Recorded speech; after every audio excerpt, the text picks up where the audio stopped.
자, 오늘은 인류 역사상 가장 끔찍했던 사건 중 하나죠. 제1차 세계대전에 대해 한번 깊이 들어가 보려고 합니다.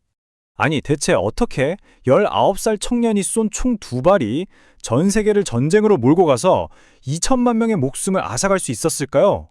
이게 정말 거대한 화약고에 아주 작은 불씨 하나가 떨어진 격이었거든요.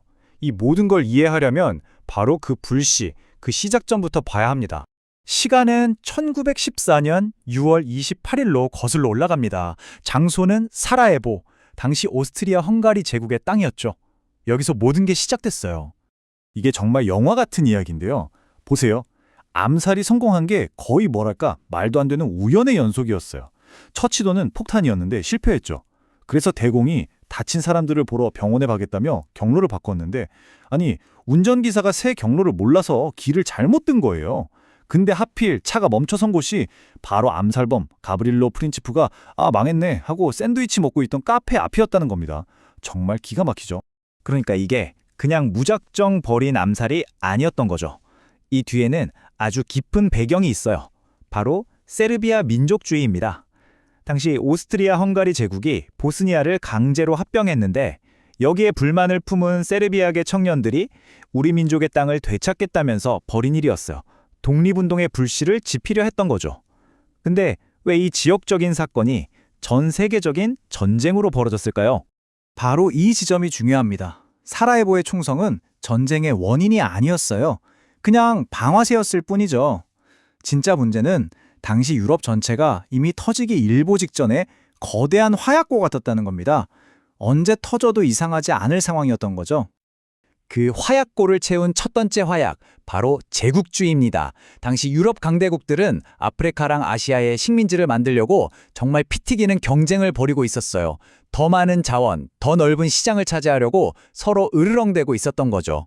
이게 국가 간의 불신과 갈등을 엄청나게 키웠습니다. 그리고 또 다른 화약은 바로 민족주의였어요. 이게 그냥 우리나라 좋은 나라 수준이 아니라 우리 민족이 제일 우월하고 다른 민족은 우리 아래다. 이런 식의 아주 공격적인 생각이었어요. 특히 게르만 민족을 중심으로 뭉치자는 범게르만주의랑 슬라브 민족끼리 뭉치자는 범슬라브주의가 팽팽하게 맞서면서 유럽의 긴장감은 최고조에 달했죠. 이 대립의 중심에는 바로 영국과 독일이 있었습니다. 영국은 당시 세계 최강이었잖아요. 해가 지지 않는 나라였으니까요. 그런데 1871년에 막 통일한 신흥강국 독일이 무서운 속도로 치고 올라온 거예요. 경제력도 군사력도요. 그러니 기존의 챔피언이었던 영국 입장에서는 이 새로운 도전자가 너무 불안하고 거슬렸던 거죠. 자, 이렇게 제국주의, 민족주의 같은 화약들이 가득 쌓여 있었는데 여기에 아주 위험한 도화선이 연결되어 있었습니다. 아이러니하게도 평화를 지키기 위해 만든 시스템이었는데 말이죠. 바로 군사 동맹 시스템입니다. 이게 뭐냐면요. 말 그대로 유럽 대륙 전체에 걸쳐 있는 일종의 부비 트랩 같은 거였어요. 누가 우리 편 한 명이라도 건드리면 우리 동맹 전체가 가만 안 있겠다. 이런 약속들이 거미줄처럼 얽혀 있었던 겁니다. 서로 공격하지 못하게 하려는 의도였지만 사실상 한 번 싸움이 나면 모두가 빨려 들어가는 구조였던 거죠. 그래서 유럽은 크게 두 편으로 쫙 갈라졌습니다. 한쪽은 독일, 오스트리아, 헝가리, 이탈리아가 뭉친 삼국 동맹. 다른 한쪽은 프랑스, 러시아, 영국이 손을 잡은 삼국 협상. 이렇게 두 개의 거대한 팀이 팽팽하게 대치하고 있었던 거예요. 자, 이제 모든 준비는 끝났습니다. 화약은 가득 찼고 도화선은 연결됐어요. 이제 사라예보의 그 작은 불씨가 이 도화선에 어떻게 불을 붙이는지 그 과정을 한번 따라가 보시죠. 정말 순식간에 벌어집니다. 사건이 터지자 오스트리아 헝가리가 엄청나게 분노했겠죠. 그래서 이 기회에 세르비아를 아예 박살내버리겠다고 마음먹습니다. 근데 혼자 하긴 좀 그러니까 자기네 형님격인 독일한테 물어봐요. 우리 세르비아 쳐도 될까? 그랬더니 독일이 뭐라고 했게요? 마음대로 해! 우리가 뒤에서 무조건 다 지원해줄게. 이게 바로 그 유명한 백지수표입니다. 사실상 전쟁 허가증이었죠. 독일의 약속을 받자마자 이제 멈출 수가 없게 됩니다. 도미노가 쓰러지기 시작한 거죠. 오스트리아 헝가리가 세르비아의 전쟁을 선포하니까 세르비아의 보호자를 자처하던 러시아가 군대를 움직여요. 그러니까 이번엔 독일이 어딜 감히 하면서 러시아의 전쟁을 선포하고 곧바로 러시아의 동맹인 프랑스에도 선전포고를 합니다.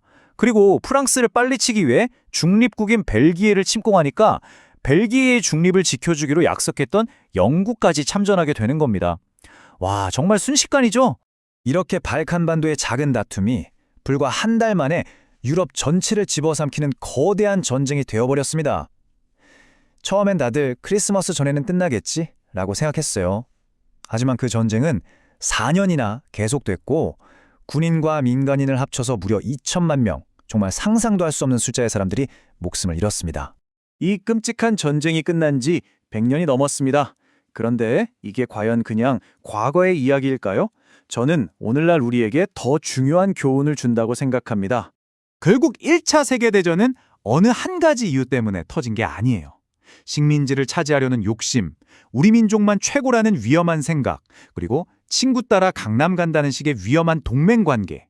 이 모든 것들이 합쳐져서 만든 뭐랄까 퍼펙트 스톰이었던 거죠. 전쟁이 일어날 수밖에 없는 환경을 스스로 만들어버린 겁니다. 많은 자료들이 바로 이 지점을 지적합니다. 오늘날의 지정학적 갈등과 비교하면서요. 한 지역의 작은 긴장이 우리가 생각지도 못한 방식으로 전 세계에 영향을 미칠 수 있다는 거죠. 바로 사라예보의 총성처럼요. 정말 사소해 보였던 한 사건이 전 세계를 파멸로 이끈 역사상 가장 비극적인 나비 효과라고 할 수 있겠습니다. 그래서 우리는 질문을 던져봐야 합니다. 지금 이 순간에도 여전히 긴장과 갈등으로 가득한 이 세계에서 우리의 사라예보는 과연 어디일까요? 100년 전의 비극이 우리에게 던지는 결코 가볍지 않은 질문입니다.